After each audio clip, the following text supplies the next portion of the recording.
Hello दोस्तों, आज की क्लास शुरू करने से पहले एक छोटा सा क्वेश्चन पूछ लेते हैं। मोर को इंग्लिश में क्या कहते हैं? सही आंसर देने वाले को हम एक बुक देंगे और साथ में उसका नाम हमारी वीडियो में भी दिखाया जाएगा। इसके बाद जो भी वीडियो आएगी उसमें लास्ट में वीडियो में उनका नाम दिखाया जाएगा। इससे पहले जो वीडियो आई थी उसमें हमने पूछा था कि हमारे राष्ट्रीय पक्षी का नाम क्या है, और जिन्होंने सबसे जल्दी आंसर बताया था हमने उनका नाम वीडियो के लास्ट में दिखाया है। और उनसे भी पहले जो थे उनको बुक भी दी है और इनको भी बुक मिलेगी। तो जो भी हैं जिन्होंने सही आंसर दिया है वो हमें कमेंट करें और उनको हम बुक फ्री देंगे। तो चलिए आगे बढ़ते हैं, ये आज की क्लास शुरू कर लेते हैं। आज की क्लास में हम 5 वोवल्स को इनके हिंदी के उच्चारण जानेंगे। लेकिन यहाँ पर ख़ास बात ये है कि यहाँ पर आपको कुछ भी याद नहीं करना है। यहाँ पर सिर्फ मैं आपको एक ऐसी ट्रिक बताऊँगी जिसमें बिना याद करे आप इन 5 वोवल्स को हिंदी में बता सकते हैं और आप बुक रीडिंग आसानी से कर सकते हैं। ये मैजिक ट्रिक है, आप ज़रूर देखिएगा। इससे पहली वाली वीडियो में मैंने ए से लेकर जेड तक सबके रूल्स बताए थे और इस वीडियो में मैं इसके रूल्स बताऊंगी। तो चलिए स्टार्ट करते हैं। तो जैसे कि वोवल्स में ए होता है तो ए को ए पढ़ा जाता है। अब आप पहचानेंगे कैसे? देखिए, आप ए बोलते हैं तो ए को ए ही बोला जाता है। जैसे ये एक मात्रा भी है, जैसे कैट, ये एक ही मात्रा चढ़ाई जाती है। बैट, इस पे एक ही मात्रा है। डैड, हैड, ये एक ही मात्रा जो होती है ये धीरे बोली जाती है, इसको जल्दी नहीं बोलते हैं। तो इसकी कुछ खास बातें जो आपको याद रखना है, धीरे बोलना है।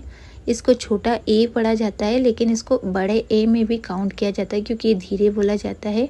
उसके बाद है ई का साउंड, यानी कि ई को भी ए ही पढ़ा जाता है क्योंकि ई को हम ई तो बोलते हैं लेकिन सिंपली आप इसे ए याद कर सकते हैं। और ये जल्दी बोला जाता है, जैसे रैड। आपको इसको याद करने की ज़रूरत नहीं है, बस आपको एक वर्ड मीनिंग देख लेनी है, रैड। अब एक वर्ड मीनिंग से आपको हमेशा याद रहेगा। जैसे कहीं भी अगर आपको रैड दिखता है तो आप उसमें एक ई को देखिए कि ई को ए पढ़ रहे हैं। तो जब भी ई भूल जाए तो आपको रैड स्पेलिंग याद करनी है और उससे आपको ई हमेशा याद रहेगा। और इसी तरीके से कैट में भी कैट स्पेलिंग को याद रखना है और आपको ए हमेशा याद रहेगा। आई का जैसे होता है, हम बोलते हैं लिंक, लिंक को शेयर करें, तो लिंक आप ज़्यादातर सभी को याद रहता है। अगर आपको कोई और वर्ड है जो आपको याद है तो आप उसको पकड़ सकते हैं। जैसे आई को क्या पढ़ते हैं तो आपको कोई भी वर्ड जो याद है, इन याद है तो इन को पकड़ लिया। तो जब भी आई को भूल जाए कि क्या पढ़ना है तो आप इन को याद करें और आप आई को ई पढ़ लें। इसको जल्दी बोला जाता है और इसकी खास बात यह है कि ये छोटी मात्रा है इसीलिए इसको जल्दी बोला है। इन हो गया, फिल हो गया, मिट हो गया, लिंक हो गया। हमेशा याद रखिएगा, आई को कभी भी धीरे से नहीं बोलना है। तो आपको सिर्फ एक वर्ड मीनिंग याद करनी है और आप आसानी से इसे याद कर सकते हैं। ओ को ओ बोलते हैं, जब भी आप ओ को ओ बोलें तो आप याद रखें कि ओ को ओ ही बोला जाता है, इसमें कुछ भी याद नहीं करना है। आपको कोई वर्ड मीनिंग याद करने की भी ज़रूरत नहीं है। ये एक मात्रा होती है तो इसको ज़्यादातर मात्रा के रूप में यूज़ किया जाता है। और जैसे यहाँ पर आप देख रहे हैं कॉट, पॉट, ये हमेशा जल्दी बोली जाती है। जो स्लॉट में आप ओ की एक मात्रा देख रहे हैं उसको भी ओ की मात्रा ही कहा जाता है, लेकिन इस मात्रा का मतलब होता है जल्दी बोलना।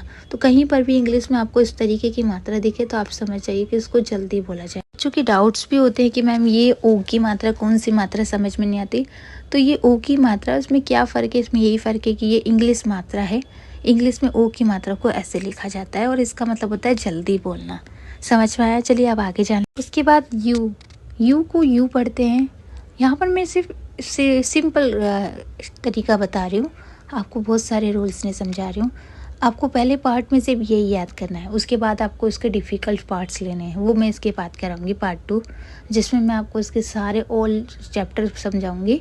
लेकिन अभी आपको पार्ट 1 में सिर्फ सिंपल ही याद करना है ताकि आपको याद हो सके।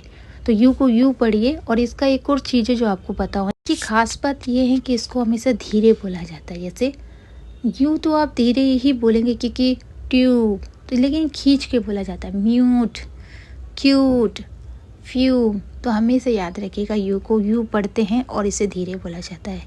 वाई को या पढ़ा जाता है शुरू में, हमेशा याद रखिए वाई को शुरू में या पढ़े। जैसे अगर आप भूल जाते हैं कि बाई को या कब पढ़ना है। तो येस एक ऐसा वर्ड मीनिंग है जो सबको याद होता है, तो आप येस को याद रखिए और कभी भी भूल जाए कि बाई को कहाँ पर या पढ़ना है तो येस याद आएगा, तो याद आ जाएगा कि शुरू में वाई को या पढ़ते हैं। तो इस तरीके से आप आसानी से याद कर सकते हो और कभी भूल कि हम लोग रूल्स भूल सकते हैं लेकिन स्पेलिंग नहीं भूल सकते। जैसे येस है, येस को हम नहीं भूल सकते, लेकिन हम वर्ड मीनिंग याद, कुछ वर्ड मीनिंग ऐसी होती है जो खास होती है, हम कभी नहीं बोल पाते हैं।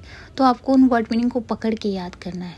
जैसे कैट है तो कैट एक स्पेलिंग है CAT कैट, लेकिन उसमें जो ए है, ए को ए पढ़ रहे, ये आपको याद। तरीके से ई का है तो रेड याद कर लीजिए, रेड स्पेलिंग RED रेड, तो जब भी ई बोल जाए तो रेड को देखिए ई कहाँ पढ़ा जा रहा है, बीच में ए पढ़ रहे हैं तो उससे याद करिए।